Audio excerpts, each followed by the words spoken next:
screen it in full 360, but then you'll all be at home sitting with virtual reality headsets on rather than here. So you're in the room, you get this live. Right, let's get going. So we've heard through the course of today about this digital world, this changing world that we live in. As I said to Helen over lunch, wow, it's almost as if somebody planned this, that all of these things would come together. Of course it's been planned, and where we get to now in our thinking is, so what about the people in the space? What about the people in the digital world? Yes, we've got the technology that's there. Yes, we've got this new digital space that we're living in. But what's going on with people and how we engage with them? The title digital natives has been used by different people in different ways. Some people like it, some people don't. Millennials, Gen Y, these are all labels thrown around. It really, in my mind, is not so much about an age group as it is about an attitude. It's about people who are digital first. I'm a digital immigrant. I love technology, I enjoy it, I use it often. But it is still my third or fourth language.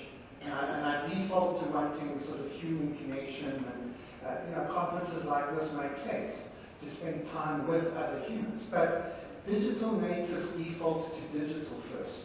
And that's where they want everything. So, as I say, it's not really an age as it is so much an attitude that they are never offline. They don't go online, they never go offline. And they're always connected. They've probably got that smartphone surgically implanted in their hands.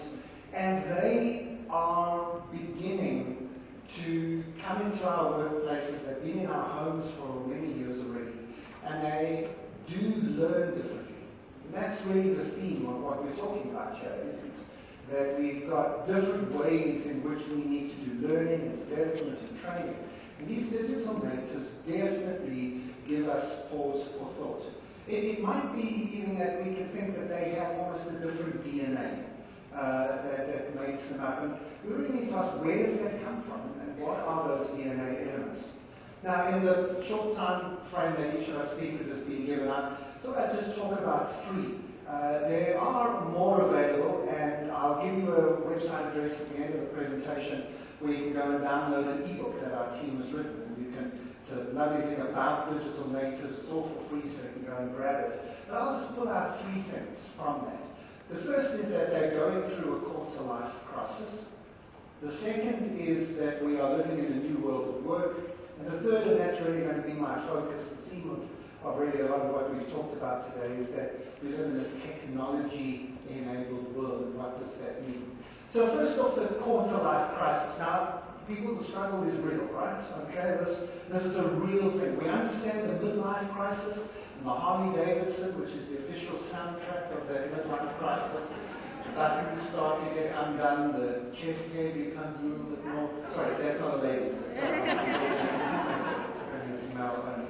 Anyway, or maybe not, I don't know. Maybe that is a crisis.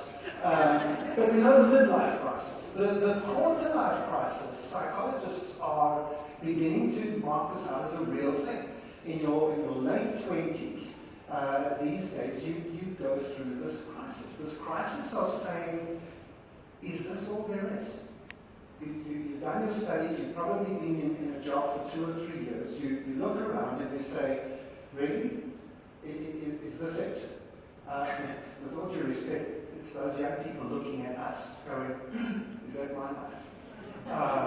Maybe not you, not everybody. And what we need to recognize from a learning perspective is that at that stage, they don't want to be made into a better worker.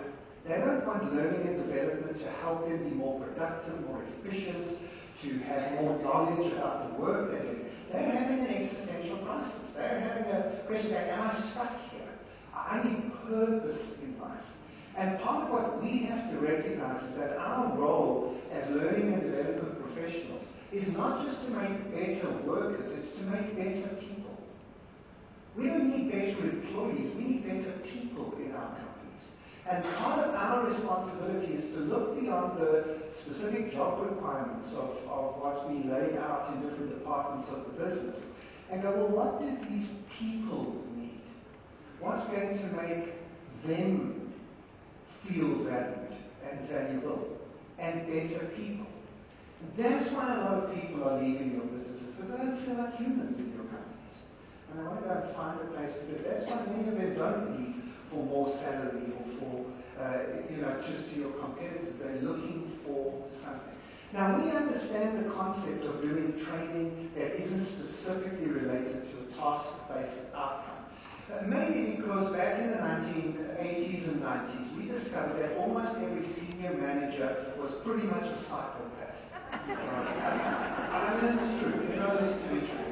And we had to spend a lot of time and energy, and many of you made a lot of money out of doing EQ training, to turn these people into some semblance of human beings. Mainly it failed, but anyway, at least we tried. I'm using humor and hyperbole for hopefully a bit of effect, but I'm not exaggerating too much. We need to do the same for these young people. We need to recognize it's not just about training skills so they can be more efficient. It's about making better human beings. And we know how to do this, but let's do it. The second thing I think is important to understand about these digital natives is that we are living at a remarkable moment in human history. I do think it's a once in a 500-year thing. At the Renaissance 500 years ago, people like Leonardo da Vinci and others were discovering that a new era was dawning, a new age was dawning. And they began to look for the ideals in maths and science and philosophy and religion, and the ideals in humanity. And the Renaissance created the modern era that we now are recipients of. But I genuinely believe that we are at a moment that history will look back on and say that was a new Renaissance. A time when we fundamentally discovered that there was a new way to live, there was a new way to think, there was a new way to work, there were new ideals about what it meant to be human. And I think that the companies that discover this and work hard at this are going to be much more successful than companies that don't.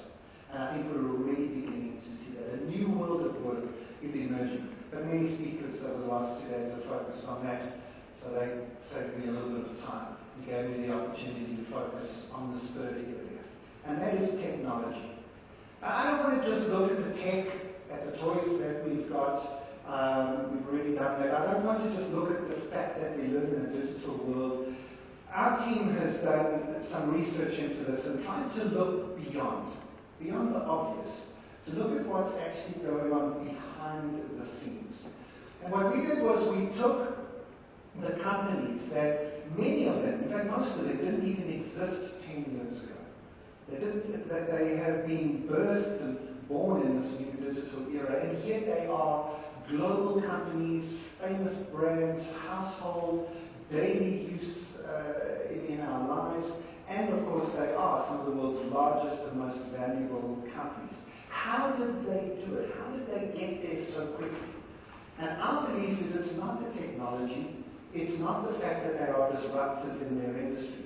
It's the fact that all of them have tapped into a DNA. They've tapped into something or some aspects of this new Renaissance. And they have given that to us as both their customers and their employees. And because they have, we connect. So we went out to try and find out what were those elements, because that would be great to know those so that you could copy them.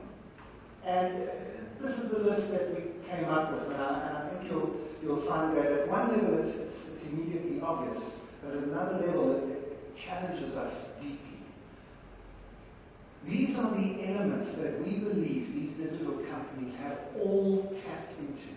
And we think that if you're going to be successful as a company connecting with your customers, as an organization connecting with staff, as a learning and development professional putting together training and development programs, that you would do really well to do more of each of these 8 things.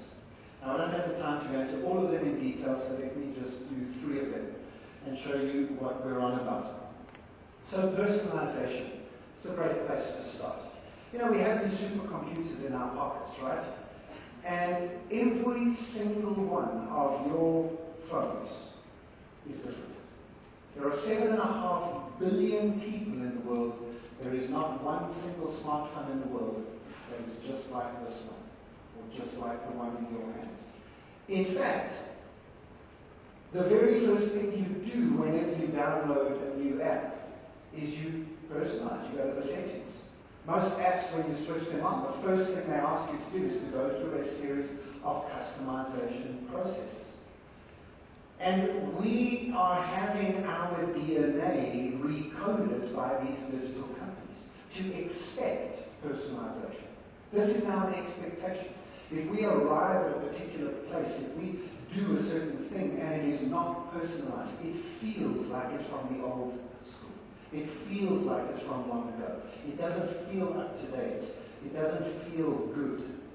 We demand personalization. I see this all the time. I have 3 teenage daughters, 17, 15, and 12. I said we should give them names. My wife said numbers are fine.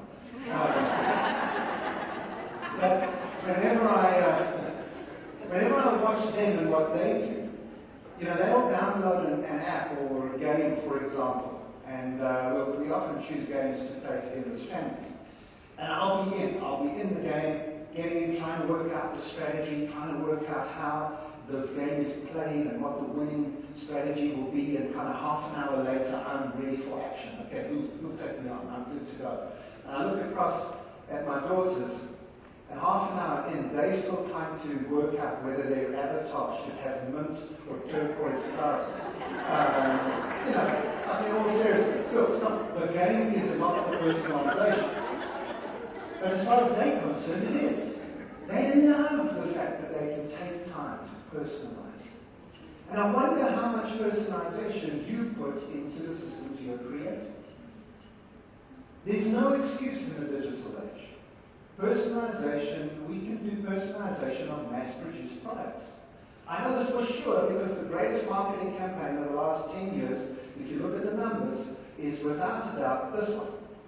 And it was based entirely on personalization. There are people who I know who have never drunk Coke, will never drink Coke, but they have a Coke bottle and a Coke can at home. Why? Because it has their name on it. In that photograph, I just noticed that the first one was Adam. So that's right. So was the second one Eve? I don't see an Eve there. Maybe it's because they don't do apple flavored Coke. I don't know. Anyway, you've probably got your name on a bottle. Personalization works. We notice it connects. And so what we need to be doing is understanding that our customers, from a business perspective, the staff, from an employee HR learning and development perspective, they will feel empowered. They will feel connected. They will feel that this is a good thing. The more you can personalize. So it's a very simple question, isn't it? In what ways can you increase personalization in everything you do? And if Coke can do it for individual Coke bottles, then I don't see what excuse you're going to find. And yeah, I know you can throw budget at me, you can throw time, and you can throw resources, but all of those feel a bit like excuses rather than real blockages. It's just what we can do. Now, I realize those are real issues, but the question is the right question. How can you personalize more? And technology is your friend when it comes to doing that. So, personalization. Make sense? Excellent. The second one I want to have a look at is constant upgrades. Every time I switch on my phone, I have a look and I see, excellent, there's a new update. In fact, in the first page of my phone, in the top left-hand corner, in other words, my priority app, my number one app, is the App Store. A little bit meta, but anyway, there it is. And every time I switch my phone on, there's a little number in the top corner that indicates there are a few apps that need updating. Now, I know some of you don't like that. And you're more on the maybe digital dinosaur side of the equation. because you like your app just the way it is now. But you see, I don't. I love the updates. I love the fact that there's always something new. And I love looking at, now every now and again they do an update and it breaks things. I play SimCity quite a bit. In the last update, every time I try and put a new park in my city, the thing crashes. It's really irritating. Everyone knows SimCity will know the pattern. But they'll fix it. I'll give them a few days and then I'll start moaning. But it'll be fixed. It'll be fixed by the weekend. And this is the back office to constant upgrading, is we need to experiment more. We need to make sure that we are constantly upgrading. And that means a few things in our mindset. First of all, if you want a culture of innovation and experimentation, you've got to accept that you've got to change the culture that exists. When Indra Nooya came in as the CEO of Pepsi, she said, right, I need an experimental culture. Here's what we're going to do. Nobody is going to get into trouble at Pepsi for trying stuff. Even if it doesn't work, it doesn't matter. You can only get into trouble for two things at Pepsi. One, if you don't ask for help. So if something's going wrong and you don't know how to fix it, ask for help, then you're okay. And the second thing that you can get into trouble for is not giving somebody help when they ask for it. Other than that, go crazy. We want an experimental culture. Isn't that cool? So we've got some clients that are doing this. One of my favorites is a Swiss ski resort called Flu. And what they did last skiing season, so sort of December, January, February, is the owner of this resort invited 3 snowboarders to come and stay for free in one of his hotels, have meal vouchers for a few of his restaurants and pubs, and get a season-long ski pass. If you know anything about skiing, you know that's quite a cool package. So these 3 snowboarders, excellent, we were on board along that camp. What was the payment? They had to produce an app for him every week. They were app developers. Over the course of 3 months, they actually delivered 31 apps to him. 7 of them he decided to try, and he put them out into the public. 3 of them were used quite extensively. 1 of them made more than 100,000 Swiss francs already. And he'll use those 3 again, and he will repeat this over and over again. Your problem in HR is you've got to go to your IT department, who will take 6 months to spec the thing, 5 months to fight about the budget, 1 year to design it, then it's got to go to legal and compliance, and by the time you get it, you resign and move to a different company, because you've grieved. This guy got 31 apps in 3 months. There is an app for that. Why don't you have it yet? It's because you don't have the mindset to say, you know what, this is a big shift for some of you. Good enough is good enough in the digital age. This quest for perfection is very much an industrial era mindset and needs to be left behind. It's the quest for the next. It's the quest for getting better. It's the quest for trying to be perfect. But you ship it when you go. This is a ready, fire, aim environment. Get going. Do something. And then do it better, and then fix it, and then do it again, and then upgrade it. And don't get stressed if it doesn't work the first time. Just do it better, and again, and do it again. So it's a simple question, isn't it? What can you do to experiment more? So what can you do to personalize more? What can you do to experiment more? And finally, we've heard this one already, but I thought I'd still keep it in because it is a big thing, gamification. Who knows? And we know what gamification is now. A lot of people have talked about it. It's using the principles and psychology of computer games in the design and rollout of what you do. And we know that the games that you have in your devices tell us a lot about you, don't they? You know, I mean, if you've got Pokemon Go on your main screen, you're probably a young person. You know, if you've got Tetris, probably an engineer.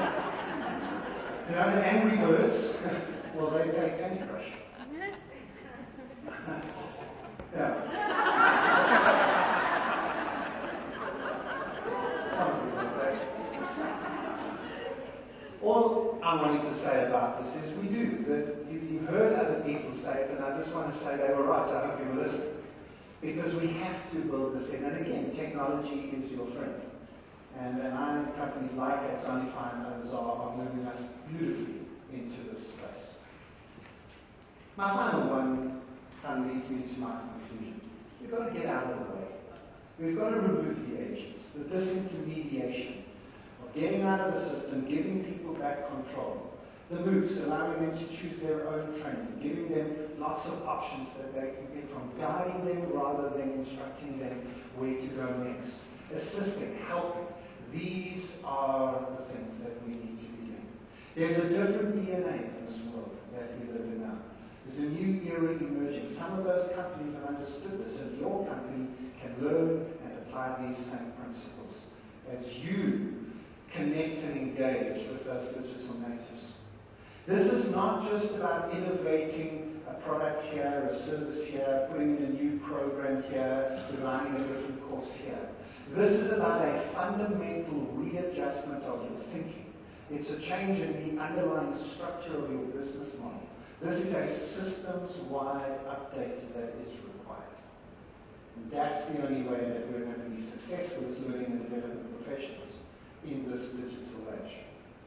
So we're going to have some time to have some conversation about this and to get some of the wisdom in the room and a few questions as well. Let me just remind you that we do have something for you to download. That's the shortcut link, so the bit.ly shortcut link, and then LIA, 21st of September, if that acronym doesn't make sense to you. It might just be late in the day. But that's how to get a copy of these slides, as well as to download our free ebook. It was written by one of my colleagues, Brandon Villiers, with assistance from Nikki Bush, who's also in the room, one of our associates at Tomorrow Today. If you want to get hold of me directly, that's how to do it. This is a new era. This is a new world. It requires new thinking, not just a little update, but a systems-wide innovation of learning and development. Thank you.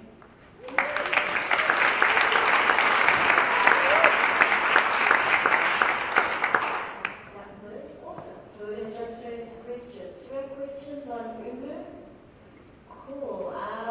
What are the top 3 local companies that have a culture of experimentation currently?